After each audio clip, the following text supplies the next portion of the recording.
लागबे करी। एक ठन अउ बात बताऊं, एक ठन बहुत सुंदर चीज, बहुत मजेदार चीज। सियान मन त सियान मन, लइका मन घरों हमर मुखिया के स्वागत बर कतका सुंदर तैयार होके आए हैं, तेकर झांकी आप मन ला दिखात हूं, जेला देख के आप मन गदगद हो जहू। हमन आमंत्रित करत हन मदर्स प्राइड स्कूल के लइका मन ला, जेमा बने हैं एक जन छत्तीसगढ़ महतारी, एक जन महात्मा गांधी, एक जन स्वामी विवेकानंद, एक जन स्वामी आत्मानंद और एक जन छोट कुन भूपेश बघेल जी घालो हावे। तेला अपन देखो, बड़े भूपेश बघेल जी ला तो हमन देखते करत हन, छोटे भूपेश बघेल जी कैसे रहिन तेन मन ला अपन आगू में देख लो।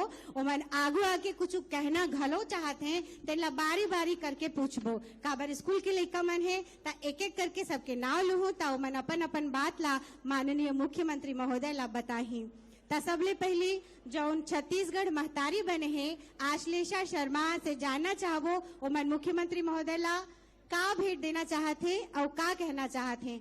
छत्तीसगढ़ महतारी मंच में आहू, मंच में आ जाओ मुख्यमंत्री महोदय के पास। का कहना चाहते छत्तीसगढ़ महतारी हा, नाने कुन छत्तीसगढ़ महतारी।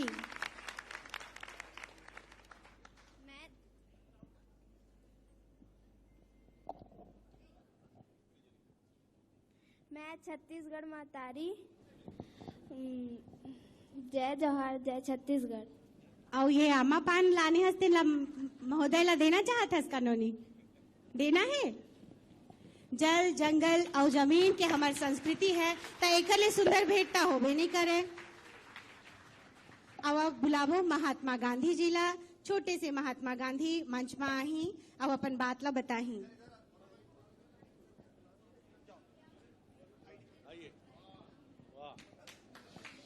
जियो ऐसे जैसे कल ही मरने वाले हो, और सीखो ऐसे जैसे हमेशा जीने वाले हो। मेरा जीवन ही मेरा संदेश है। बहुत सुंदर बेटा। वाह वाह वाह। और आइए। अब बुलावो स्वामी विवेकानंद जी ला। ये पूर्व संध्या है 11 सितंबर, जब विवेकानंद जी के ओजस्वी भाषण से शिकागो गूंज उठा था। आइए। तो शिकागो के वही सम्मेलन ला सुरता करत अंकित शर्मा। विवेकानंद है। अंकित शर्मा, आप स्वामी विवेकानंद बने हैं।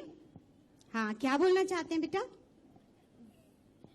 उठो जागो चलते रहो, जब तक के अपनी लक्ष्य की प्राप्ति ना हो जाए।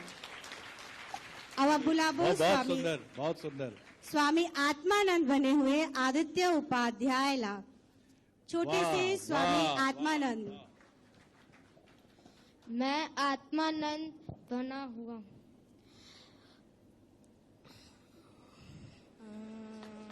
कोई बात नहीं बेटा, बोलो क्या कहते थे स्वामी आत्मानंद?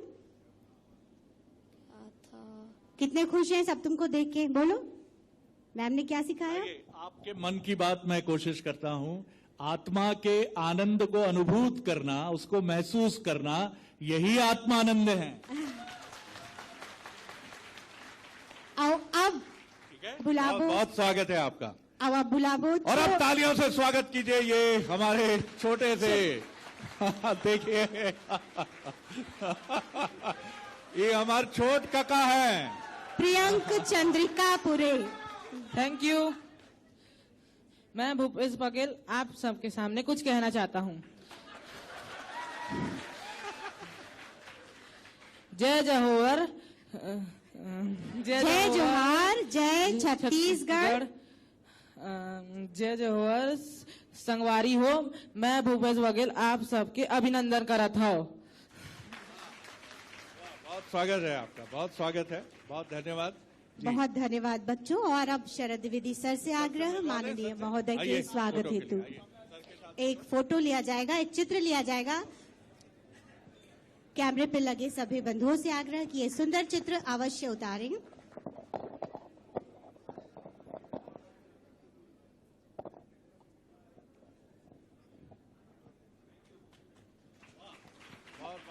बहुत सुंदर, बहुत ही सुंदर।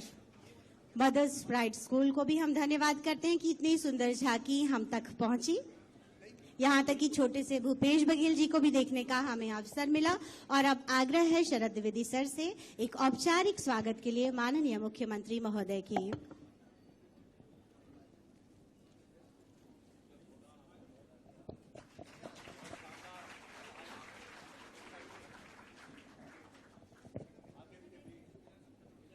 आदित्य नामदेव जी से भी आग्रह सर के स्वागत हेतु। माननीय मुख्यमंत्री महोदय के स्वागत हेतु आग्रह आदित्य नामदेव से।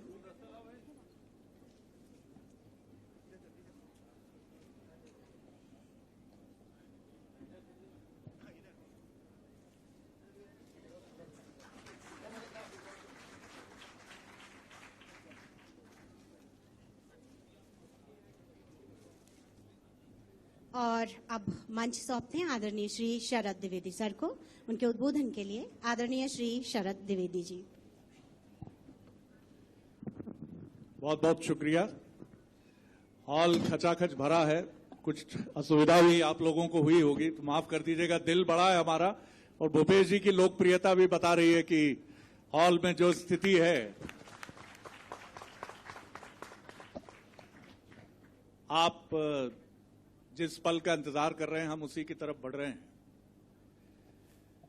भूपेश जी से मेरा परिचय जब हुआ, मैं बार बार ये बात इसलिए कहता हूं कि राजनीति में निर्भयता का ये जो तत्व है, एलिमेंट है, ये कम दिखता है ऐसा तो मैं नहीं बोलूंगा, लेकिन इनमें झलकता है।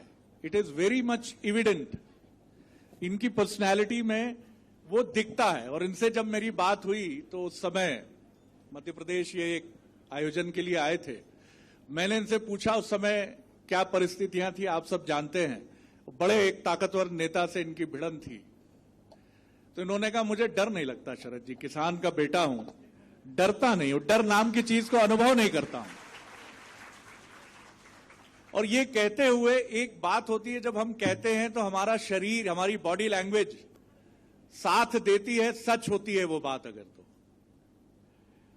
और ये जब कह रहे थे तो वो सच्चाई इनकी भाव भंगिमा में, इनकी बॉडी लैंग्वेज में झलक रही थी। और इनका सबसे बड़ा जो कंट्रीब्यूशन मुझे लगता है वो कंट्रीब्यूशन है छत्तीसगढ़ भाव को सतह पर लाने का बहुत विनम्र और ईमानदारी से प्रयास करना। मैं फिर दोहरा रहा हूं कि हम पितृपक्ष के पहले दिन यहां हैं। बहुत शुभ अवसर है जब हम सब अपने पूर्वजों को याद करते हैं, उनकी स्मृति की तरफ जाते हैं। और इन्होंने उसी पितृभाव को स्मरण करते हुए, मातृभाव को स्मरण करते हुए छत्तीसगढ़ महतारी को याद किया है। छत्तीसगढ़ की स्थानिकता को उभार कर ये लेकर आए हैं। एक मेरे बड़े प्रिय कवि हैं, छोटे भाई हैं मेरे, नीलोत्पल मृणाल। वो अक्सर अपनी एक कविता में कहते हैं कि सहेज कर रखने लायक क्या है। वो तो बड़े सुरीले हैं, लेकिन वो कहते हैं कि थोड़ा सा नदी का पानी मुट्ठी भर रेत रख लो, थोड़ा सा नदी का पानी मुट्ठी भर रेत रख लो, धान गेहूं सरसों वाले हरे हरे खेत रख लो। रख लो एक बैल भैया हल से बांध के, दुअरे पर गाय खड़ी हो चारा खाए सान के। पूछेगा जो कोई उसको बताएंगे, आने वाली पीढ़ियों को चल के दिखाएंगे कि दुनिया ऐसी हुआ करती थी। तो ये दुनिया जो आपने हरली पोला तीज के जरिए जिस दुनिया को आप लेकर आए हैं भूपेश जी, इस दुनिया को ये जो बच्चे चमकती आंखों से हमें सुन रहे हैं, इनके लिए बहुत बड़ी धरोहर है। और मैं पूरे हृदय से, पूरे न सिर्फ छत्तीसगढ़, न सिर्फ मध्य प्रदेश, पूरे देश की तरफ से मैं आपको धन्यवाद देता हूं कि पितृपक्ष का असली तर्पण यही है। बहुत धन्यवाद आपको। ज्यादा समय हम नहीं लेंगे। एक ऐसे राजनेता से हम बात करेंगे जो एक कठिन समय में, कांग्रेस की मैं बात कर रहा हूं, राजनीति कर रहे हैं, चुनौतियों से जूझ रहे हैं, लेकिन मानते हैं कि मुस्कुराना चाहिए। मुश्किल वक्त कितना भी हो, लेकिन मुस्कुराइए, लड़िए, उसी से आप बाहर निकलेंगे। मुझे लगता है कि कांग्रेस के लिए भी ये कहीं ना कहीं भीतर एक रोल मॉडल है अपनी पार्टी में कि लड़ना हो तो कैसे लड़ना चाहिए। ये भूपेश बघेल जी से थोड़ा इनके मॉडल की तरफ भी तवज्जो राहुल जी की होनी चाहिए, होगी ही, ऐसी मुझे अपेक्षा है। और हम सवालों का सिलसिला, बातचीत का सिलसिला शुरू करेंगे और कोशिश करेंगे कि पारंपरिकता से जुड़े प्रश्नों से हटकर कुछ ऐसे प्रश्न भी हों कि हम इस गहरे राजनेता के गहरे मन तक भी पहुंच सकें और वहां से कुछ ऐसे उत्तर निकल सकें जो इस राज्य के लिए, राजनीति के लिए बहुत महत्वपूर्ण हो। तो सीधे मैं उसकी तरफ आता हूं। बहुत स्वागत करता हूं हृदय से अपने इस स्वागत भाषण में भूपेश जी का। आदित्य मेरे साथ रहेंगे। बहुत धन्यवाद सर। और जो सही मायनों में राजनेता होते हैं वो लोगों के सवालों से नहीं डरते, खुलकर जवाब देते हैं, और ऐसे ही हैं हमारे मुखिया। तो अब मंच सौंपते हैं आदित्य जी को और सर को। आदित्य, आप ही शुरू करें। सर, सबसे पहले तो मैं बात भारत जोड़ो यात्रा से ही शुरू करूंगा सर। इसलिए शुरू करूंगा भारत जोड़ो यात्रा से कि हर कोई जानना चाहता है। मुझे बहुत अच्छे से याद है 2018 के पहले जब पदयात्रा करते थे तो बहुत समय हम लोग साथ गुजारते थे, आपके साथ जाते थे। झलियामारी कांड की बात करें, गर्भाशय कांड की बात करें। महात्मा गांधी ने जब पदयात्रा शुरू की थी तो सिंहासन बदल गया था, अंग्रेजों की सत्ता चली गई थी। अजीत जोगी ने भी पदयात्रा करके सीएम की कुर्सी आई थी। आपने भी जब विपक्ष में रहे पदयात्रा करे और आज इस जगह पर आए। ये भारत जोड़ो पदयात्रा किस तरह से आप देखते हैं, कितना परिवर्तन आने वाले समय में इस भारत जोड़ो यात्रा का पूरे देश में देखने को मिलेगा? क्योंकि आप लोग शुरू से कह रहे हैं कि ये कोई राजनीतिक यात्रा नहीं। देखिए, ये पदयात्रा के इतिहास में जाएंगे तो हमारे पुरखे यात्राएं करते थे, लंबी लंबी यात्राएं करते थे, और उस यात्रा का उद्देश्य जो इस देश के दूसरे क्षेत्रों में जो परिवर्तन हो रहा है उसे देखें और उसे अपने क्षेत्र में आकर उसे आत्मसात करें। सामाजिक, आर्थिक, राजनीतिक इन परिवर्तनों का अध्ययन भी होता था। और इसलिए जितने भी साधु संत हैं वो सब आप पद यात्रा करते हुए देखते हैं कि समाज में क्या परिवर्तन हो रहा है। और उसके साथ साथ आप देखेंगे कि पद यात्रा के यदि उल्लेख करें, थोड़ा शांत बनाए रखें आप लोग, पीछे बैठे हैं। मेरा भी आग्रह है, कृपया थोड़ा सुनिए। आप अपने मुखिया को सुन रहे हैं। असल में कुछ चाय नाश्ता शुरू करा दी क्या?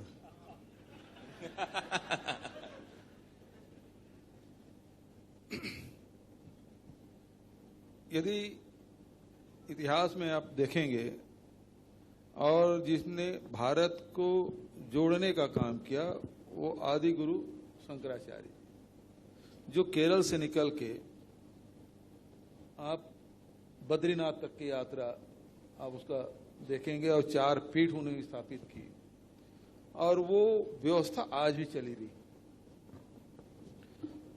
उसके बाद मैंने पहले कहा कि गांव के लोग यात्रा करते थे और यात्रा में आज भी यदि आप बद्रीनाथ की यात्रा करें, केदारनाथ की यात्रा करें या फिर पुरी या द्वारका की यात्रा करें तो उन रास्तों में जाएंगे तो सारी व्यवस्थाएं आपको मिलेगी। और आज भी आप पद यात्रा करेंगे तो वो जो परंपरा हमारी बनी हुई है, आज भी गांव में चले जाइए, आपकी कोई परिचय की जरूरत नहीं, आप बता दीजिए कि मैं तीर्थ यात्रा में निकला हूं, आपको सारी व्यवस्था मिलेगी। जो सैकड़ों साल पहले जो लोग देते थे वो व्यवस्था आज भी मिल जाएगी आपको। तो ये देश परंपराओं का देश है, पदयात्रा का, पदयात्रियों का देश है। और दूसरा आप देखेंगे उसके बाद गांधी जी ने पदयात्रा की, जिस प्रकार से आपने बात की, बहुत सारे लोगों को उल्लेख किया। छत्तीसगढ़ में हम लोग जो पदयात्रा किए, जब मुझे 5 साल पहले, 5 साल तो अब ज्यादा हो गया, 9 साल पहले जब प्रदेश अध्यक्ष की जिम्मेदारी राहुल जी ने दिया और यहाँ बिलासपुर में जब नसबंदी कांड हुआ, 13 महिलाओं की मृत्यु हो गई उसमें, तो कानन पेंडारी से पद यात्रा करने के लिए राहुल जी ने कहा कि आप पद यात्रा करिए। वो खुद गए थे देखने, देख के आए। उसके बाद जब मैं वो रिपोर्ट देने गया 8 दिन बाद, तो वो रिपोर्ट तो लिए, उसके बाद पहला सवाल उन्होंने मुझसे किया कि पद यात्रा कब से शुरू कर रहे हो? तो मैंने कहा 22 तारीख से कर रहा हूं। मेरे मुंह से निकला 22 तारीख को। फिर तुरंत आगे बैठक किया, यहाँ के साथियों से मैंने कहा कि चलो तैयारी करो। इस 7 दिन की पदयात्रा हमने की। तो फिर वो पदयात्रा उस प्रकार से, फिर कभी किसानों के लिए, कभी मजदूरों के लिए, कभी नोटबंदी के खिलाफ, इस प्रकार से पदयात्राएं पूरे प्रदेश भर में हम लोग किए। और उस पदयात्रा से लोग जुड़ते गए, लोगों की भावनाएं जुड़ती गई और परिवर्तन हुआ। तो ये अभी जो पदयात्रा जो चल रहा है नामदेव जी, वो भारत जोड़ो यात्रा है। भारत जोड़ो क्यों कहा गया? ये 2 शब्द हैं, भारत जोड़ो। उसका कारण ये है कि आज देखेंगे कि जो लोगों की जो आवश्यकता है, लोगों की जो समस्याएं हैं, उस पे हमारे राजनीतिक दलों का कोई ध्यान नहीं है, या उस विषय पे चर्चाएं नहीं होती। चाहे वो राजनीतिक दल हो, चाहे हमारे मीडिया हो, चाहे हमारी संस्थाएं हो, उसमें ये जो मूलभूत जो समस्या है उसके बारे में चर्चा नहीं होती। जैसे आज महंगाई इतनी बढ़ी हुई है, उसकी चर्चा कितनी होती है? गृहिणियां परेशान है। पहले 400 में गैस सिलेंडर मिलता था, आज 1150 हो गया। पेट्रोल डीजल के भाव बढ़ गए, खाद्य तेल के भाव बढ़ गए, बेरोजगारी, इतने लोग पढ़ लिख के तैयार हैं, लोगों को रोजगार नहीं मिल रहा है। और दूसरी बात यह है कि ये देश कितनी जातियां हैं, कितने भाषा भाषी, कितने बोली है, कितने धर्म हैं, कितने दर्शन हैं, यही इतने विविधता मिलता है। इतने दर्शन, इतने धर्म, इतनी जातियां, दुनिया के किसी देश में आप इस प्रकार की विविधता नहीं पाएंगे जो हिंदुस्तान में है। और यही कारण है कि बहुत सारी जातियां बनी, उभरी और समाप्त हो गई। लेकिन भारत एक ऐसा देश है, कितने झंझावात आए, कितने आक्रमण हुए, लेकिन भारत कभी समाप्त नहीं हुआ। कितना दबाया गया, कितना उसे शोषण हुआ, फिर से उभर आता है। ये भारत है। तो आज वही हमारे जो अनेकता में एकता है वो खतरे में है। जो हमारे नौजवानों की समस्या है उसको कोई एड्रेस नहीं कर रहा है, हमारी जो महिलाएं हैं उसकी समस्याओं को कोई एड्रेस नहीं कर रहा है। ऐसे समय में जब आप लोकसभा में चर्चा नहीं कर सकते, आप संस्थाओं के जितने हैं आंकड़े जो देने वाले जितने संगठन बने थे सबको समाप्त कर दिया गया है, तो जो जानकारी लोगों को मिलना चाहिए वो मिल नहीं पा रहा है। किसानों की जो समस्या, किसानों को दाम नहीं मिल रहा है, नौजवानों को काम नहीं मिल रहा है। तो ऐसे समय में ये भारत जोड़ो यात्रा शुरू की गई और 7 सितंबर से शुरुआत हुई। 2 दिन मुझे भी रहने का अवसर मिला और मैंने देखा कि लोग हर प्रदेश से लोग आए हुए थे। और चूंकि तमिलनाडु से शुरू हुआ, कन्याकुमारी वही है। कन्याकुमारी वो जगह है जहां हम तो वैसे आप तो अभी इलाहाबाद के हैं, है ना, वहां तो संगम है, 3 नदियों के संगम को पवित्र मानते हैं। हमारे राज्य में 3 नदियां हैं, उसको पवित्र मानते हैं। वो तो 3 समुद्रों का संगम है, 3 समुद्रों का संगम है। वहीं विवेकानंद जी ने 3 दिन तक के ध्यान किया था, क्योंकि जिस चट्टान में गए थे तैरते हुए गए थे। जो स्मारक बना है, जो आप अभी बोलेंगे किसी तैरने के लिए तो मुश्किल है, वहीं के लोग, स्थानीय लोग तैर सकते हैं, बहुत दूर था। उसमें तैरते हुए गए, 3 दिन तक के ध्यान किए और वहां से निकल के अपने जो साथी थे, शिष्य थे, उसको कहा कि कोई पेपर ऊपर नहीं पढ़े थे, है ना, वो बोले अब शिकागो जाने की तैयारी करना है।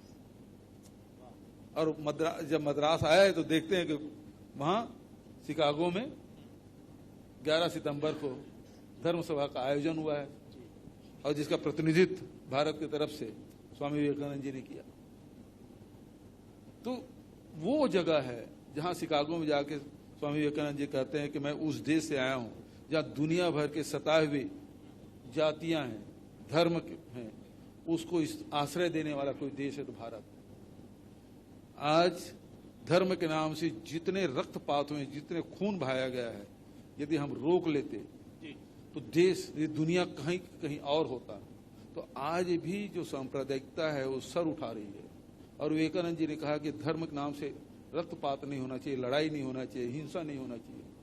तो यदि विवेकानंद जी की ही बात करें, उस जगह से शुरुआत हुई है जहां विवेकानंद जी ने इस बात को कहा कि धर्म के नाम से लड़ना बंद करो,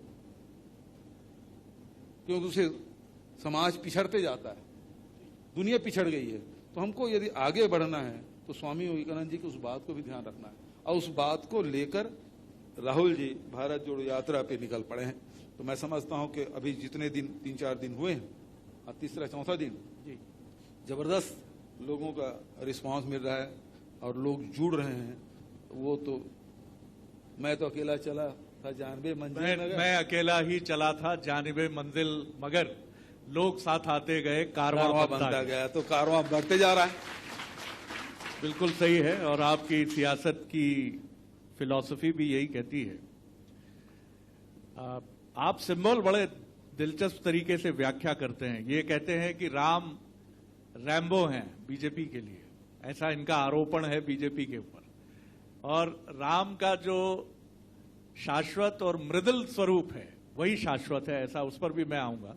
लेकिन बात यात्रा की चली है, आपके एक सीनियर लीडर मध्य प्रदेश के कहते हैं कि जैसे हॉकी में टर्फ बदल गया, जब नेचुरल टर्फ पर जब हॉकी होती थी तो कलाकारी से हॉकी होती थी, और नेचुरल टैलेंट से हम खेलते थे, आगे बढ़ते थे। कांग्रेस के लिए उन्होंने कहा, बीजेपी आई जब केंद्र में, उसने टर्फ बदल दिया।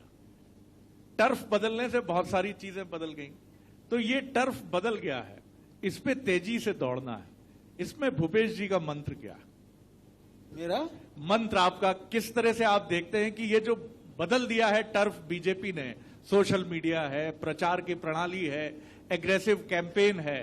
कांग्रेस अपने नेचुरल आंदोलन की पार्टी है, अपने हिसाब से चलती रही है, 135 साल पुरानी पार्टी है, लेकिन अब बदली हुई परिस्थितियों में कुछ परिवर्तन तो जरूरी है। देखिए, सत्य है वो शाश्वत है, उसको आप बदल नहीं सकते।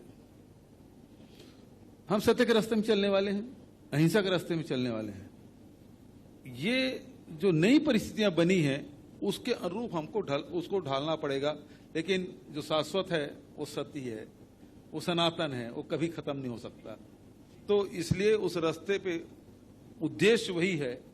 लेकिन अब जो टफ बदलने वाली है, थोड़ा सा अभ्यास करेंगे तो हमको आउट करने में या उसे परास्त करने में ज्यादा देर नहीं लगेगी। क्या बात है, शुभकामनाएं आपको इसके लिए। ये आपका आत्मविश्वास जो आप कहते हैं कि थोड़ा सा हम और प्रयास करेंगे। लेकिन जो ड्रिबलिंग जिसको आप कहते थे हॉकी में जो होती थी, जो नेचुरल टैलेंट है, ऐसा भूपेश जी का कहना है कि वो कांग्रेस के पास है, रहेगा। मैं आपकी पर्सनैलिटी की तरफ आता हूं।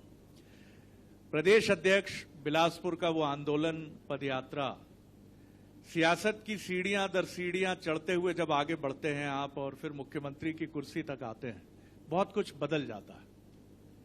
उस समय के साथी, इस समय के साथी, उस समय सलाह देने वाले, इस समय सलाह देने वाले, कैसे आप देखते हैं? कभी जब भूपेश जी अकेले चाय पीते होंगे ठहर के, तो पिछले समय पर भी नजर डालते होंगे, उन लोगों की भी याद आती होगी जिन्होंने बड़ी टक्कर पार्टी में रह के आपको दी, आउटसाइड बीजेपी ने दी, और अब जो चुनौतियां हैं वो भी आपसे बेहतर कोई नहीं समझता है। अपने सफर पर एक दार्शनिक दृष्टि डालते हैं, क्या सोचते हैं?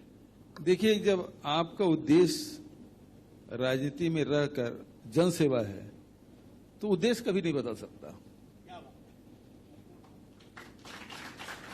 प्रदेश अध्यक्ष के रूप में उस समय लोगों के हक की लड़ाई लड़ता था मैं। किसानों के मिलना चाहिए, महिलाओं को मातारी न्याय होना चाहिए, वनवासी है, आदिवासी हैं, उनके लघु पर कीमत मिलना चाहिए, उनको अधिकार मिलना चाहिए, इसके लिए लड़ता था। तब भी जनसेवा सामने था। आज जब सत्ता में हूं तब भी वही कर रहा हूं। अधिकारियों को बाध्य कर रहा हूं कि भैया तुमको गोधन न्याय योजना लागू करना ही है, आपको राजीव गांधी किसान न्याय योजना लागू करना ही है। हमारे पीसीसी अब बैठे हुए, लघु उपज पहले भी वो वन विभाग में थे, आज भी वन विभाग में वन मंत्री सामने बैठे हैं। पहले 7 प्रकार के खरीदे थे, आज 65 प्रकार के कर रहे हैं, समर्थन मूल्य में खरीद रहे हैं। और देश का 74% जो लघु उपज है वो छत्तीसगढ़ में खरीदी हो रहा है। तो यहां बैठ के भी वही काम कर रहे हैं कि जनता के हित में। पहले हक की लड़ाई लड़ते थे, आज हित में फैसला कर रहे हैं। लड़ाई का रूप वही है। अब यह है कि मुख्यमंत्री के नाते अधिकार और शक्तियां हैं, चीजों को तुरंत बदलना है। पहले भी ये प्रश्न मैंने आपसे किया था, लेकिन आज और इस पर आपसे एलोबरेशन और आपकी फिलॉसफी को समझूंगा। भारतीय जनता पार्टी का है राष्ट्रवाद, देश, नेशंस फर्स्ट, ये उनका स्लोगन है। कहा यह जाता है कि भूपेश जी ने छत्तीसगढ़ के उस भाव को भी सामने रखा है कि राष्ट्रीयता तब मुकम्मल होती है जब स्थानीयता उसका एक अपरिहार्य अनअवॉइडेबल पार्ट बनती है, उसका एक जरूरी हिस्सा बनती है। क्या इसके पीछे सोच की एक बड़ी मजबूत प्रक्रिया रही, चिंतन दर्शन की एक बड़ी गहरी दृष्टि रही इस सोच के पीछे? जिस तरह से आपने छत्तीसगढ़िया सबले बढ़िया और राष्ट्रवाद दोनों के बीच में टकराव नहीं, उनके बीच में एक समन्वय का सेतु बनाया। देखिए, भारतीय जनता पार्टी की जो राष्ट्रवाद है उसमें जैसे वो कहते हैं एक राष्ट्र, एक धर्म, एक राजा, उसके बाद कुछ नहीं। इस बात को ध्यान रखिएगा। दूसरा, जो छत्तीसगढ़ के संदर्भ में मुझे आपने कहा कि जो छत्तीसगढ़िया जो संस्कृति है उसको हमने उभारने का प्रयास किया है। ये क्षेत्रीय राष्ट्रवाद है। ये नया शब्द मैं सुन रहा हूं, क्षेत्रीय राष्ट्रवाद जी। और क्षेत्रीय राष्ट्रवाद से ही राष्ट्र बना है। आप पूरे देश के समाज और भूगोल का आप ध्यान रखें तो दक्षिण में द्रविड़ की संस्कृति है। आप बुंदेलखंड की अपनी संस्कृति है, मथुरा वृंदावन के ब्रज की संस्कृति है, अवध की अवधी है, भोजपुरी है। ये सारी संस्कृतियां जो मिलती है, राजस्थान की अपनी पहचान है, पंजाब की अपनी है, गुजरात की अपनी है, ये जो महाराष्ट्र के अपनी संस्कृति है। ये जो जितने क्षेत्रीय जो राष्ट्रवाद है, यही सब मिल के राष्ट्र का निर्माण किया और इसको आप खत्म करके नहीं कर सकते। और भाजपा का क्या कहना है? एक धर्म, एक राजा, एक राष्ट्र। जबकि इस देश के अंदर कितनी संस्कृतियां हैं, कितने यहां दर्शन हैं, आप खत्म नहीं कर सकते। इस देश में कितने दर्शन हैं? आधा दर्जन तो दर्शन है इस देश में, यही से निकला है। दुनिया में तो 2-3 यदि दर्शन होंगे, 2-4 दर्शन होंगे, तो 6 दर्शन तो इसी देश से निकला है। आप कैसे एक ही दर्शन की बात करेंगे? बीजेपी का एक ही राजा। हाँ जी। अब भले वो अब कृष्ण की बात करना चाहें, लेकिन वो केवल राम की बात करते हैं। उसके कार्यालय में चल दो तो केवल दशहरा ही मनाते हैं। नागपुर में चल दें तो दशहरा के अलावा कोई मनाते हैं क्या? क्या और कुछ होता है वहां? उसके कार्यालय में केवल दशहरा है और गुरु दक्षिणा है। उस दिन जाके गुरु दक्षिणा जितना ज्यादा देगा वो उतना बड़ा नेता बनेगा।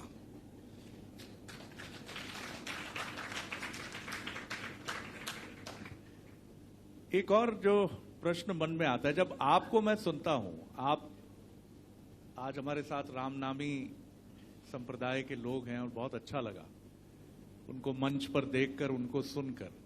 राम की आपकी व्याख्या भी मैंने सुनी है। आपने कहा सौम्य है राम। राम कभी भी समुद्र को सुखाने वाली मुद्रा में उस तरह से जैसे पोस्टर्स में है वैसे नहीं है राम। आपने विवेकानंद को जिस तरह व्याख्यायित किया, वो भी सनातन परंपरा के एक बहुत ही मूर्धन्य प्रतिनिधि हैं। ये बात आपके दूसरे लीडर्स, माफ कीजिएगा, जिस तरह से वो उन्हें कम्युनिकेट करना चाहिए, मैं नहीं कहता कि वो कहीं इसमें पीछे हैं, लेकिन जिस तरह से आनी चाहिए आवाज एक कांग्रेस की तरफ से समन्वित इसी चिंतन दर्शन को लेकर, वो उसमें कुछ कमी महसूस होती है। इस पर आप क्या कहें? गांधी ने जो राम की व्याख्या किया और गांधी ने जिस प्रकार से राम को आत्मसात किया, वो हर कांग्रेसी करता है। हर कांग्रेसी उस राम को स्वीकार करते हैं। अब राम की बात आप कहें तो राम निराकार भी है, साकार भी है। यदि कबीर के राम बोलेंगे तो निराकार है, तुलसी के राम बोलेंगे साकार है। यदि ये राम नामी आए हैं, है ना, वो तो अपने तन को ही मंदिर बना लिया, पूरा राम राम राम राम राम गोद लिए, ओढ़ना बिछौना तक राम राम। ये वो क्रांतिकारी समाज के लोग हैं जिसके मंदिर प्रवेश आपने वर्जित कर किया था। बोले आप मंदिर में आप नहीं जाने देते, कोई बात नहीं, हम अपने तन में राम लिख देते हैं, पूरा गोदिए राम राम। अब इसको कौन रोक सकता है? तो राम सबके हैं, किसी के कॉपीराइट नहीं है उस पर, राम पर। और ये संघी लोग, भाजपा के लोग उसे कॉपीराइट मानते हैं, उनके हैं। और उस राम को अब छत्तीसगढ़ में आप कहें भाचा राम, कौशल्या का राम है, सबरी ने जूठे बेर खिलाए, वनवासी राम है। यहां जंगल जंगल घूमे, मजदूरों के साथ, किसानों के साथ 14 साल बिताए, तो श्रमिकों के राम है, किसानों के राम है, जन जन के राम है। आपने उसको युद्धक राम बना दिया, जो सबको आशीर्वाद देते हैं निर्भय होने का कि मैं हूं, आप सब अपने काम स्वतंत्रता पूर्वक करिए, वो आशीर्वाद देते हैं। और आप हमेशा क्रोधित, युद्ध के लिए तत्पर, अरे उसकी उपस्थिति से ही सब कुछ ठीक हो जाता है, आप क्यों उसका प्रतिनिधित्व हमेशा ताने हुए हैं? मतलब राम नहीं हो गए, रेम्बो बना दिए। अभी एक और पोस्टर आप देखेंगे हनुमान जी का। हनुमान जी उससे बड़ा कोई भक्त है? बहुत सारे रामायण जानने वाले लोग हैं, उससे बड़ा कोई भक्त नहीं, उससे बड़ा कोई ज्ञानी नहीं, उससे बड़ा कोई बलशाली भी नहीं, है ना। तो ज्ञान, भक्ति और शक्ति तीनों का समुच्चय, और हमेशा सौम्य रूप में रहते हैं। कितना भी वो मुस्कुराते रहते हैं। रामायण आपने भी पढ़ी होगी, बहुतों ने पढ़ा है, रामायण सीरियल भी देखा, बहुत सारे, रामलीला के नाटक भी आपने देखा, रामलीला भी देखा होगा, नाटक भी देखा। हनुमान जी के कभी क्रोधित देखे हैं? लेकिन आजकल पोस्टर लगाते हैं हमारे भाजपा लोग, है ना, पूरा छत्तीसगढ़ में पोस्टर टांगे जिसमें एकदम विकराल रूप में हनुमान जी दिखाई दे रहे हैं। मतलब आप राम के भी छवि बदल रहे हैं, आप हनुमान जी की छवि बदल रहे हैं। ये छवि बदलने के जो षड्यंत्र सने सने हो रहा है, वो हमारे समाज के लिए हितकर नहीं है। हमारे समाज, हमारे ऋषि संत महात्माओं ने हमेशा शांति की बात कही है, भाईचारे की बात कही है, समन्वय की बात कही है। क्रोध और हिंसा की बात जो है, क्रोध और हिंसा वो पशुओं का है। आप यदि किसी सड़क में चलते बैल को आप टच कर देंगे तो सीधा सिंह मारेगा। लेकिन इंसान है वो विवेकमान है, यदि सामने वाला कुछ बोल रहा है तो उसे चिंतन मनन करता, वो क्यों ऐसा बोल रहा है। आपके पास विवेक है, आपके पास मन है, आपके पास बुद्धि है, आप उसका प्रयोग करें। हिंसा का स्थान समाज में नहीं होना चाहिए, और इसका विरोध सबने किया। आज चुनाव की राजनीति है। कबीर के समय में, गुरु नानक देव के समय में, बुद्ध के समय कौन सा चुनाव होता था भाई? उस समय तो वोट पड़ता नहीं था, तब भी शांति की बात किए वो लोग। तो आज शांति की बात क्यों नहीं होती? और आप प्रतीक बना रहे हैं वो क्रोधित युद्धक राम और आक्रोशित हनुमान। इसके तो ये हमारे आने वाले पीढ़ी के बच्चों के मन में क्या छवि बनेगी? हमारे देवता, हमारे जो आदर्श हैं किस प्रकार से? राम दरबार देखिए, सबके घर में राम दरबार की तस्वीर है। राम दरबार बैठे हैं, सब साधु संतों ऋषि मुनियों की स्थान है, उसमें ज्ञानियों की स्थान है ना। तो ये छवि बदलने की बात। आज एक बात और आपको बताता हूं, ये सब भगवा रंग लगाते हैं। भगवा किस चीज का है? जो जब चिता जलती है और जो लपटें उठती है, तो वो जो रंग है वो भगवा का रंग, वो रंग है। मतलब वो सर्वोच्च त्याग का परिचायक है वो रंग। और तब वो साधु संत जब वो ग्रहण करते हैं, मतलब सब कुछ त्याग देता है, तब वो रंग वो भगवा धारण करता है जो साधु संत है। आज तो सब छूट भैया लोग पहन रहे हैं, उस रंग का महत्व तो समझिए ना। यदि आप शिवाजी महाराज की आप बात करें, शिवाजी महाराज ने अपने गुरु को पूरा अपना राज्य समर्पित कर दिया था, तब उन्होंने वो ध्वज को धारण किया था। उस त्याग के भावना से उस राज्य को चलाया वो। आज ये लोग तो सत्ता पाने के लिए कर रहे हैं सब। साधु संत यदि गेरुआ वस्त्र धारण करते हैं, भगवा रंग धारण करते हैं, या हमारे जो तिरंगे में जो सबसे ऊपर केसरिया है, वो सर्वोच्च त्याग का परिचायक है। यदि सिख गुरुओं ने उसको केसरिया रंग को धारण किया है, उसे झंडा लेके चले हैं, तो उस पूरा त्याग की भावना से करते हैं। और ये सब कुछ पाने के लिए उस रंग को धारण किए हैं। ये बहुत तकलीफदायक है। मतलब आप पूरा परिभाषा बदल रहे हैं सब चीजों का। आपके एक नेता जो राष्ट्रपति भी रहे, प्रणव जी, वो संघ कार्यालय गए थे नागपुर, आमंत्रित किया गया। काल्पनिक प्रश्न है, आप उत्तर देना चाहें। अगर कभी आपको आमंत्रित किया जाता है संघ कार्यालय, या बीजेपी का कोई प्रमुख नेता आपसे कहता है कि एक मंच पर हिंदुत्व पर शास्त्रार्थ हो जाए, तो इन सारे तर्कों के साथ नागपुर जाने के लिए भी, शास्त्रार्थ के लिए भी तैयार होंगे भूपेश जी? पीछे तो हटते नहीं है कभी। नागपुर जाने की क्या जरूरत है भाई? मोहन भागवत जी तभी रायपुर आए हुए हैं।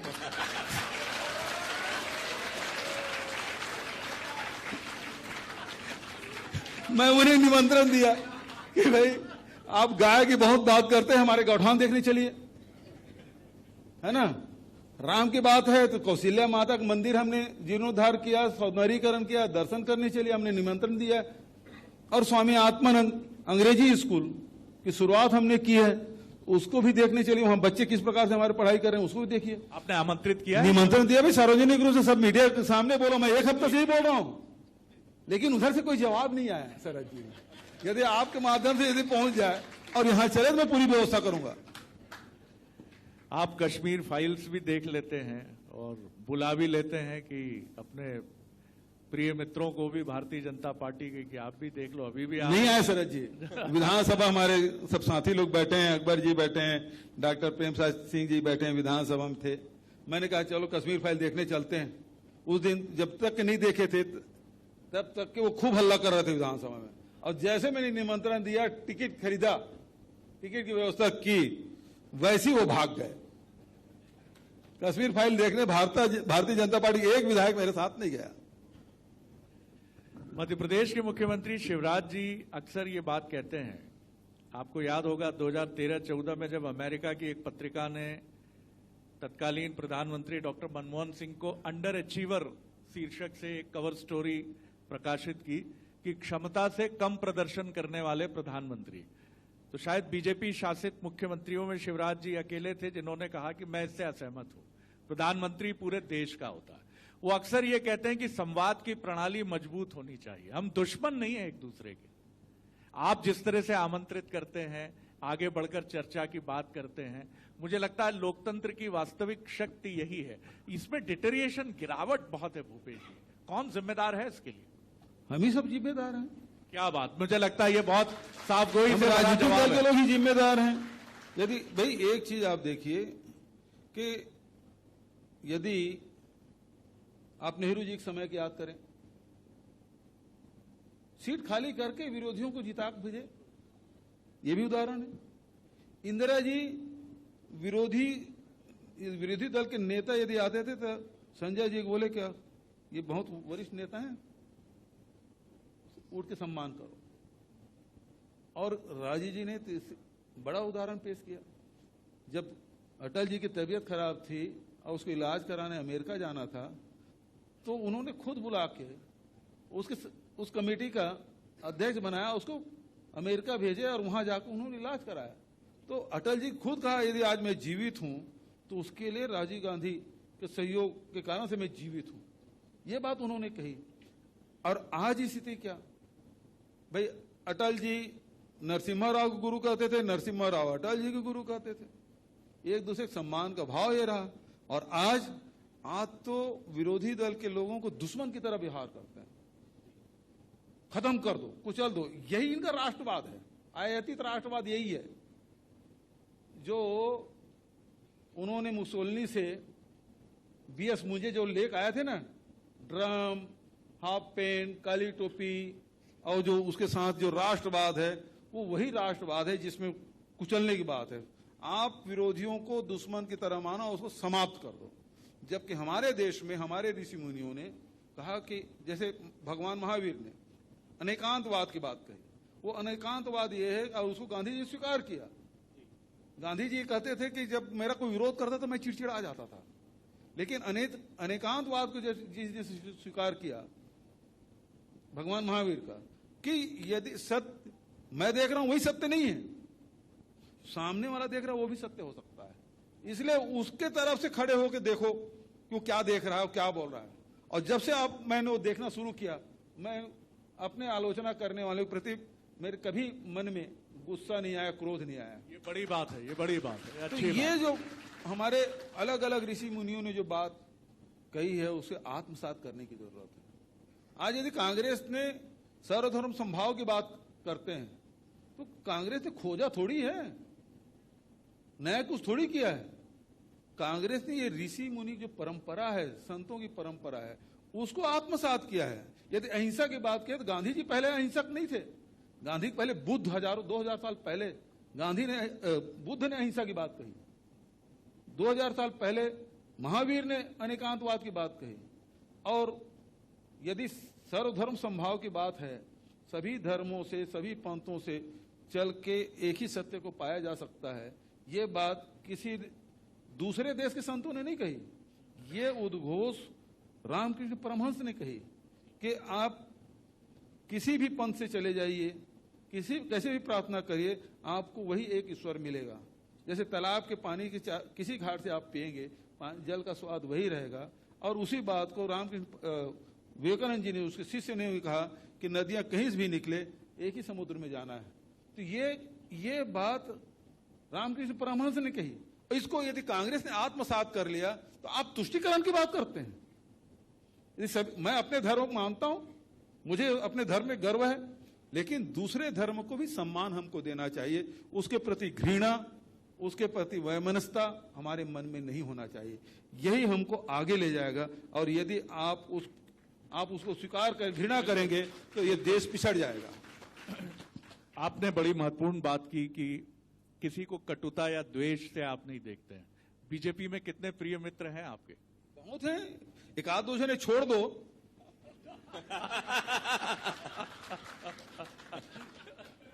बचा सब मित्र हैं। ये भी देखिए अंदाज, क्या मुख्तलिफ अंदाज है सियासत का। एक दो को छोड़ दो, बाकी सब मित्री मित्र है, कहाँ कोई अमित्र है। वो खुद ही दुश्मन मानते हैं, इस कारण से उसको छोड़ दो भाई। वो जब मुख्यमंत्री से तब अपने दुश्मन की तरह हमसे व्यवहार किया, आज भी उसी प्रकार से कर रहे हैं। आज भी जो ईडी, आईडी, DRI जो घूम रहे हैं, वो यही जाके पुड़िया देते रहते हैं। आपके प्रशंसक भी ये बात कहते हैं और आपके आलोचक भी ये बात कहते हैं कि भूपेश जी का कलेजा बहुत बड़ा है, कि IT, ED के इस दौर में भी मुस्कुराते हो। देखो, हम तो उस देश के लोग हैं, संकट के दौर में चाहे गांधी जी कितने संकट झेले, उसके चेहरे से कभी मुस्कान छीनी गई क्या? हम उस देश के रहने वाले हैं। 10 साल नेहरू जी जेल में काटे, लेकिन उसके चेहरे में कभी तनाव दिखा क्या? नेताजी सुभाष चंद्र बोस जहां बम वर्षा हो रही हो, वहां वो आराम से चैन की नींद सो जाते थे। तो हम तो उनके वंशज हैं, तो हम क्यों डरे किसी से? संकट आए तो आए। कमाल है। और मुझे लगता है कि अगर मुख्यमंत्री का दायित्व नहीं होता तो राहुल जी की पहली चॉइस होते भारत जोड़ो यात्रा के स्पोक्स पर्सन के तौर पे। ये जो दलीलें हैं, ये जो तर्क हैं, ये जो बातें हैं। आदित्य सर, मेरा एक सवाल था। आपके मित्र हैं बृजमोहन अग्रवाल, नारायण चंदेल, शिवरतन शर्मा, अजय चंद्राकर। ये उस समय जब कप्तान बदलने का प्रयास कर रहे थे, अचानक किसी ने कोच बदल दिया। ये कोच बदलने वाला है कौन सर? देखिए, आजकल वो अजय जामवाल जी आए हैं, वो सब कुछ बदल रहे हैं। मतलब पहले नेता प्रतिपक्ष बदले, मतलब छत्तीसगढ़ के इतिहास में पहली बार है कि बीच में ही नेता प्रतिपक्ष बदल दे विधानसभा में। ये पहली बार हुआ। प्रदेशाध्यक्ष बदल दिए।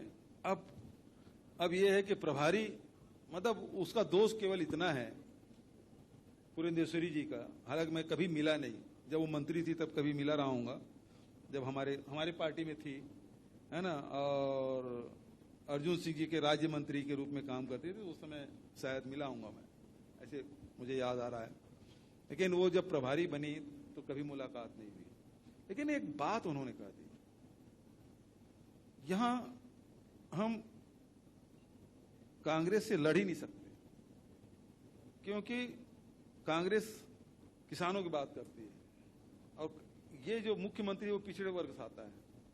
तो ये दो बात उन्होंने कह दी, और ये बात भारतीय जनता पार्टी के नेताओं को, मैं पिछड़े वर्ग भी हूं, किसान भी हूं, ये सबसे बड़ी चुनौती, ये बात उन्होंने कही, आपको याद होगा, आपने भी रिकॉर्ड किया होगा लाइन। और ये उसकी गलती थी, बेचारी सच बोल दी और उसका काम आज वो भोग रही है, उसको आउट कर दी। भरे मीटिंग चल रही है, राष्ट्रीय अध्यक्ष बैठे हुए हैं और उसका पद समाप्त कर दिया, वो मीटिंग में है। अरे मीटिंग ही हो जाने देते, जैसे उसके बाद हटाते, जैसे विष्णुदेव साय उस दिन उसको हटाए, भाई अध्यक्ष वगैरह बदलते रहते, सब ठीक है, लेकिन उस दिन हटाए जिस दिन विश्व आदिवासी दिवस मनाया जा रहा था, 9 अगस्त को। उसी दिन आदिवासी नेता को उसे पद से वंचित कर दिया गया।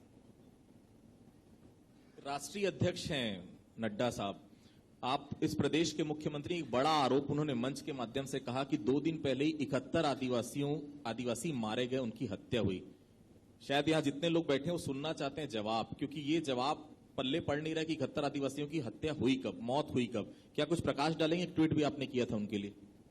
मतलब या तो इस बात पे भारतीय जनता पार्टी मौन है, मतलब भारतीय जनता पार्टी, राहुल जी वो लीटर और किलो में थोड़ा सा लय में बोलते, फ्लो में बोलते बोलते लीटर का किलो बोल दिए, तो पूरे देश भर में उसकी बात हो रही थी। आज 71 आदिवासियों की मौत के बारे में उनके राष्ट्रीय अध्यक्ष बोल रहे हैं, उसका खंडन भी नहीं आ रहा है, और मंच में बैठ के रमन सिंह उसका हाँ में हाँ मिला रहे हैं। तो मुझे शक है कहीं ये षड्यंत्र तो नहीं कर रहे हैं, इनके दिमाग में ऐसा कोई बीज कुलबुलात नहीं रहा षड्यंत्र का, जो आने वाले षड्यंत्र कर रहे हैं, और वो आंकड़े 71 का ही होगा और आदिवासी मारे जाएंगे, ऐसा कोई षड्यंत्र ये नहीं कर रहा है। इस बात की मुझे चिंता है, क्योंकि षड्यंत्र आरोप लगा रहे हैं आप ये। तो फिर 71 खंडन क्यों नहीं आया आज तक के? न नड्डा जी की तरफ से आया, ना भारतीय जनता पार्टी की तरफ से आया। 2 दिन में कहां से 71 आदिवासी हमारे मृत्यु हुई, और मुझे बोलता है कि यहाँ आदिवासी मर रहे हैं और भूपेश बघेल जी भारत जोड़ो यात्रा में गए हैं। मैं नहीं समझता इस समय, यदि प्राकृतिक रूप से किसी की मौत हो गई होगी तो हो गई होगी, अन्यथा इस प्रकार से न दुर्घटना हुई है, न कोई घटना घटी है, न नक्सल का हिंसा हुआ है, न कुछ। इसके दिमाग में कोई षड्यंत्र तो नहीं चल रहा, मुझे इस बात की आशंका है। राष्ट्रीय राजनीति से जुड़ा एक अन्यथा जी नड्डा जी को छत्तीसगढ़ के आदिवासियों से, छत्तीसगढ़ की जनता से माफी मांगनी चाहिए, भारतीय जनता पार्टी माफी मांगनी चाहिए। आपका एक इंटरव्यू अभी मैं सुन रहा था, तो आप कह रहे थे कि चाहे सिब्बल साहब हों, चाहे गुलाम नबी आजाद साहब हों, इनके जाने से कांग्रेस की सेहत पे कोई फर्क नहीं पड़ेगा। तो क्या ये राहुल जी की मंशा हम माने कि चाहे G23 हो, चाहे वो नेता हों जो कहीं ना कहीं कांग्रेस की रीति नीति पर या गांधी परिवार पर कहीं ना कहीं सवाल उठाते रहे हैं, और जो अब जिनका मन अब कांग्रेस में नहीं लग रहा है, उनका जाना ही कांग्रेस के लिए उचित है? भाई हमने तो देखा है कि यहाँ हमारे छत्तीसगढ़ में, मध्य प्रदेश में बड़े बड़े नेता हैं जो शेर की तरह दहाड़ते गए, पार्टी छोड़ दिए, और कुछ साल बाद दुम दमाके आते हुए भी आपने भी देखा है और मैंने भी देखा है। कांग्रेस को इससे फर्क नहीं पड़ता, कोई जा रहा है कोई आ रहा है। कांग्रेस बहुत पुरानी पार्टी है और सबको लेके चलने की क्षमता कांग्रेस पार्टी में, किसी जाति को, किसी धर्म को, किसी प्रदेश का रहने वालों, सबको लेके, और वो लोग आएंगे तो माफ भी करने वाली पार्टी है, उसके बाद सर आंखों में बिठाने वाली पार्टी। हमने भारतीय जनता पार्टी में देखा, पवन दीवान जी जैसे संत गए थे, वो जमीन में बैठे हुए थे और सरोज पांडे ऊपर बैठी हुई थी। तो वहां जो नया आदमी उसका स्थान बहुत पीछे रहता है। हमारे यहाँ तो जिस स्टेटस से बाहर गए रहते हैं, उसी स्टेटस में उसका सम्मान हमारे पार्टी में मिलता है।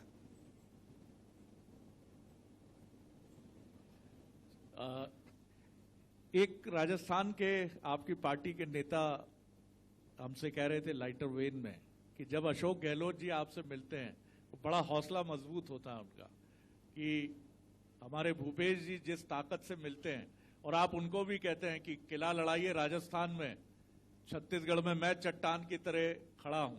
और वही शेर जो आपने दोहराया था कि मैं अकेला ही चला था जानिबे मंजिल, मगर कांग्रेस के और नेता खड़े होते गए, कारवां बनता गया। है सच्चाई, दम है सर?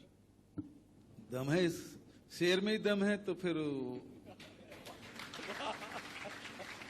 क्या बात, क्या बात, क्या बात।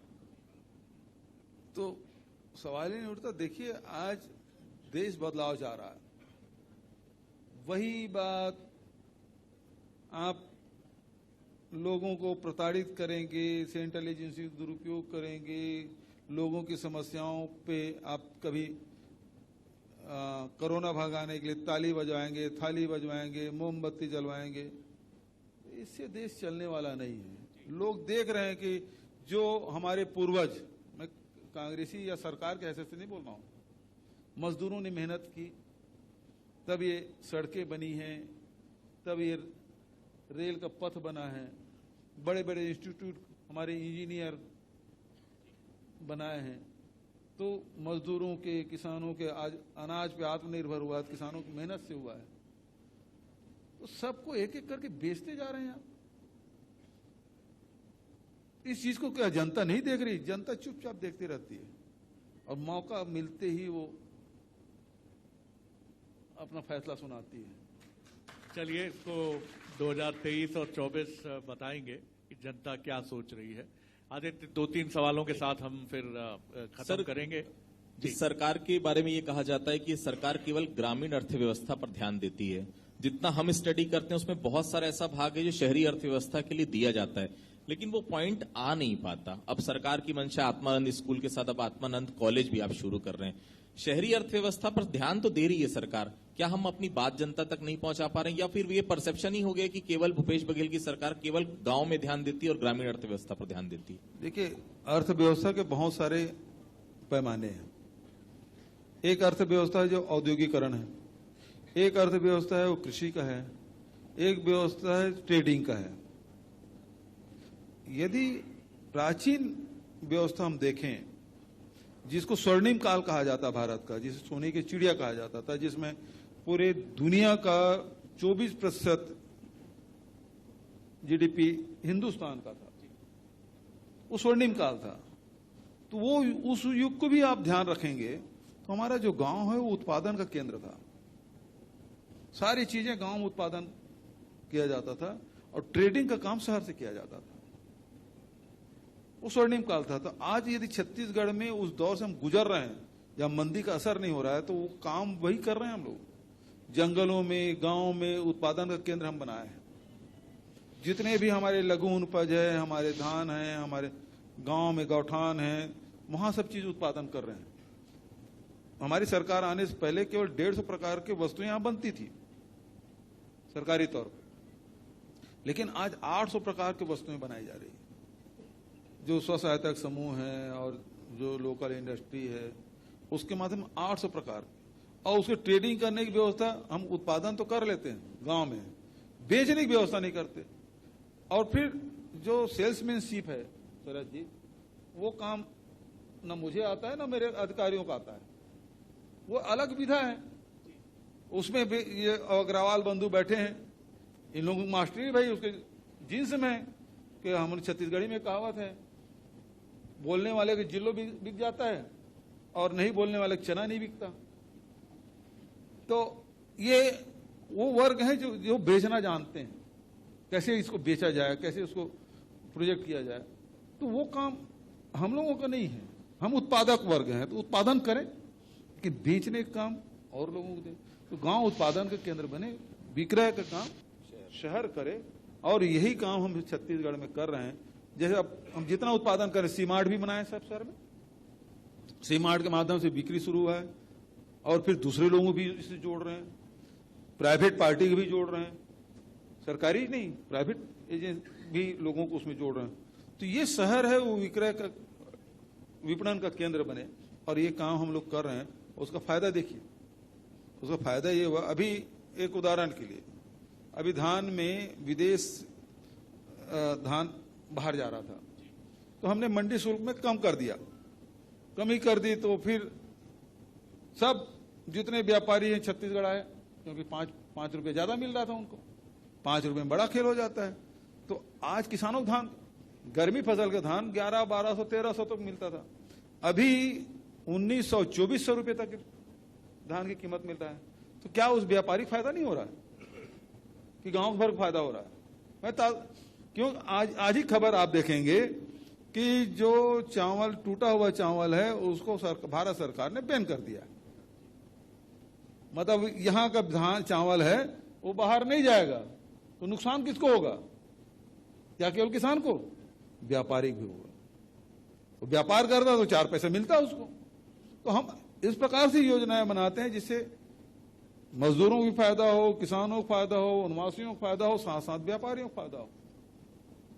इसी कारण से हमारी जो भैया चक्का घुमाने के लिए सभी जितने उसके तिल्ली लगे हुए हैं सबको पकड़ के नहीं घुमा, एक को पकड़ के घुमा तो वो सब घूम जाता है, पूरा चक्का घूम जाता है।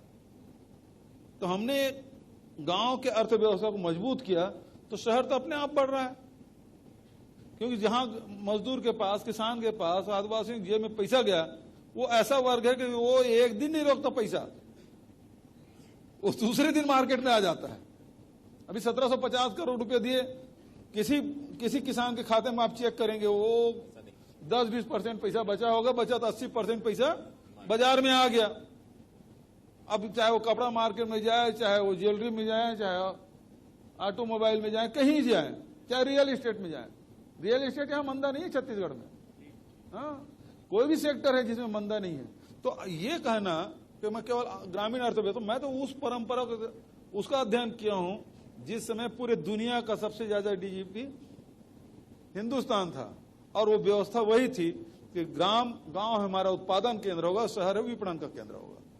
बहुत ही इंपॉर्टेंट बात है, और ये बात ये कहती है जिसको आप ये कहिए कि अगर मैं आपके नाम से जोड़ के कहूं कि भूपेशोनॉमिक्स ये कहता है कि रूरल इकोनॉमी को मजबूत कीजिए तो वो पैसा शहर की इकोनॉमी को मजबूत करेगा, रियल एस्टेट को, ऑटोमोबाइल को, बाजार को, और बाजार मुस्कुराएंगे तो शहर मुस्कुराएंगे। ठीक है सर। अब इसमें और जोड़ देता हूं कि ये घटा कब, कमजोर कब हुआ? अंग्रेज आए तब। अंग्रेज ये सब व्यवस्था को तोड़े और इस कारण से हिंदुस्तान में गरीबी आई, समझ गए ना? तो आज लोग जो भारत जोड़ो को विरोध कर रहे थे, इनके पूर्वज उसमें भारत छोड़ो को विरोध कर रहे थे। एक दो सवालों से हम कंक्लूड। ये बेरोजगारी का एक बड़ा मुद्दा है सर छत्तीसगढ़ में। पिछले दिनों आपको याद होगा भारतीय जनता पार्टी ने एक बड़ा आंदोलन किया था, संख्या पे मैं नहीं जाऊंगा, लेकिन ये सीएमआई क्या है? अक्टूबर 2018 में जब भूपेश बघेल विपक्ष में हुआ करते थे उस समय 22% छत्तीसगढ़ में बेरोजगारी दर थी। आज शायद देश में सबसे कम है 0.4 के आसपास। तो क्या सीएमआई के आंकड़े आप जारी करते हैं? उनका ये कहना है बेरोजगारी बहुत ज्यादा है, हम आंदोलन कर रहे हैं, तो फिर ये आंकड़े कम कैसे आ रही है? जारी कौन करता है सीएमआई? थोड़ा सा क्लियर करेंगे सबको। देखिए, भारत सरकार ने अपने जो आंकड़े जारी करने के जो कार्यालय उसको बंद कर दिया ताकि आम जनता तक के वो आंकड़े पहुंच ही मत पाए। भारत सरकार को किसने कहा था बंद करने के लिए? भारत केंद्र में कौन बैठे हैं? ये लोग बैठे हैं। तो प्राइवेट एजेंसी वो कर रही है तो फिर तकलीफ क्यों होनी चाहिए? और वो प्रमाणित आंकड़े हैं। मुझे तो उसे किसी कर्मचारी से भी परिचय नहीं है। मैं आप पूरे संगठन का आप पूरा नाम बोलने के लिए बोलो तो मैं नहीं बोल पाऊंगा अभी, है ना? लेकिन यदि वो एजेंसी है और देश हित में आंकड़े जारी कर रहे हैं, ऐसा तो नहीं है कि राजस्थान के आंकड़े को ज्यादा बताना, छत्तीसगढ़ का कम करना, ऐसा तो नहीं है। वो भी कांग्रेस शासित राज्य है लेकिन वहां आंकड़े अधिक है। तो विपक्ष के और बहुत सारे राज्य हैं जहां आंकड़े अधिक हैं, बहुत सारे भारतीय जनता पार्टी शासित राज्य हैं आंकड़े कम भी हैं। आंकड़े यहां क्यों आपको तकलीफ दे रही है? तो आपको सुविधाजनक है आप स्वीकार कर लेते हैं, जो असुविधाजनक उसका विरोध करना शुरू कर देते हैं। आखिरी सवाल कर रहा हूं इसी के साथ, और शेरो शायरी आपको पसंद है तो दोनों सवाल मेरे शेर के अंदाज में है। मीर साहब को डिवोट करते हुए अकबर साहब को। हजारों ख्वाहिशें ऐसी कि हर ख्वाहिश पे दम निकले, बहुत निकले मेरे अरमान, लेकिन फिर भी कम निकले। कौन से ऐसे अरमान हैं? पहला शेर आपसे ये जवाब मांग रहा है कि जो बचे हैं छत्तीसगढ़ को लेकर, छत्तीसगढ़ महतारी को लेकर। और दूसरी, माफ कीजिएगा, आपकी नजर को लेकर बड़ी बात होती है कि नजर आपकी देखकर, वो एक शेर वो इस तरह से, पहली नजर भी आपकी उफ इस बला की थी, हम आज तक हैं वो चोट दिल पर लिए हुए। आपकी नजर देख के लोग चोट ले लेते हैं कई बार दिल पे। पहले जो आपका शेर है उसका जवाब यही है, अभी तो मुट्ठी भर जमीन मैंने नापी, अभी पूरा आसमान बांधा।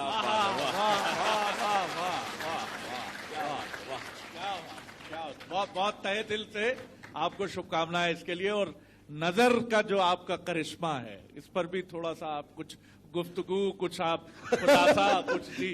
फिर से कहिए वाला क्या है, फिर से कहिए शेर फिर से वाला। पहली नजर भी आपकी उफ किस बला की थी, हम आज तक हैं वो चोट दिल पर लिए हुए। कभी किसी को, आप किसी अधिकारी को लगता है कि भूपेश जी की नजर में क्या था भाई? कभी किसी आप ही की पार्टी के नेता को लगता है, कभी आपकी पार्टी का जो नेता नहीं है उसको लगता है कि इनकी नजर में क्या था? देखो, ऐसा है कि नेताओं के बारे में अर्जुन सिंह जी की जो चश्मा उठने और गिरने का जो था उसके बारे में बड़ी चर्चा रही है कि उसके यदि देखे तो समझ लो उसका काम हो गया। ओहो, तो अब से हमें आपके चश्मे पे बहुत निगाह रखनी होगी। वो अर्जुन सिंह की है, मेरा तो हम लोग, आप राज नहीं खोलेंगे क्या? हम तो देहाती लोग हैं, जो अच्छा है उसको अच्छा बोल देते हैं, वो बॉडी लैंग्वेज से भी नजर आता है, और खराब है तो खराब लगता है कि वो उसको मन में रखते नहीं है। वो खराब है तो जुबान से भी वही है और शरीर से भी वही है। क्या बात है भूपेश जी, आपसे बात करना हमेशा एक बहुत शानदार अनुभव रहता है। आपकी सादगी, आपकी सरलता, आपकी सच्चाई, और उसके बीच में उन तमाम, जिसको अंग्रेजी में कहते हैं अगेंस्ट ऑल ओड्स, तमाम चुनौतियों के बीच में आप हमसे ये कहते हैं कि मुस्कुराओ, मुस्कुराओ, हंसो और जीवन को वैसे ही लो जैसा ये है। Accept life as it comes. भाई ऐसा है, प्रकृति ने या ईश्वर ने केवल मनुष्यों की मुस्कुराने की, कोई बैल भैंस या शेर गधा थोड़ी मुस्कुराएगा। सुन लीजिए, ये बड़े जबरदस्त इंसान ही मुस्कुरा सकता है ना। तो हमको जो वरदान मिला है उसको ज्यादा से ज्यादा उपयोग करें। जब आप मुस्कुराएंगे तो सब मुस्कुराएंगे। वाह, बहुत खूबसूरत बात है, बहुत ही सुंदर बात है। मैं प्रेजेंटेशन के लिए टीम से गुजारिश करूंगा ज्यादा वक्त ना लेकर हम करें, और फिर आप सब रात